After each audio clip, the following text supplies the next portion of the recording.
నా డైరీలో కొన్ని పేజీలు. నేను చిన్నప్పుడు మా నాన్న చాలా కష్టపడి పనిచేసేవారు. ఉదయం త్వరగా వెళ్ళి రాత్రి ఆలస్యంగా ఇంటికి వచ్చేవారు. అప్పుడు నాకు ఆయన ఎందుకు అంత కష్టపడుతున్నారో అర్థం కాలేదు. ఒకరోజు స్కూల్లో ఫీజు కట్టాల్సి వచ్చింది. నేను భయపడి నాన్నకి చెప్పాను.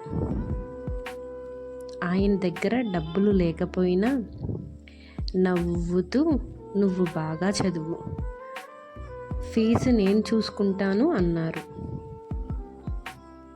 ఆ రాత్రి ఆయన భోజనం కూడా చేయకుండా బయటికి వెళ్ళారు. తర్వాత తెలిసింది, నా చదువు కోసం ఆయన తనకిష్టమైన వాచ్ని అమ్మేశారని. ఆ విషయం తెలుసుకున్న రోజు నా కళ్ళల్లో నీళ్ళు వచ్చాయి.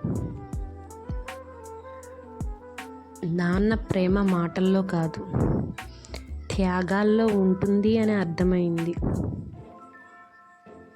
ఇప్పుడు నేను ఎంత పెద్దవాడినైనా నా జీవితంలో మొదటి హీరో మా నాన్నే. నాన్న కష్టం అనిపించదు, కానీ ఆయన ప్రేమ జీవితాంతం గుర్తుంటుంది.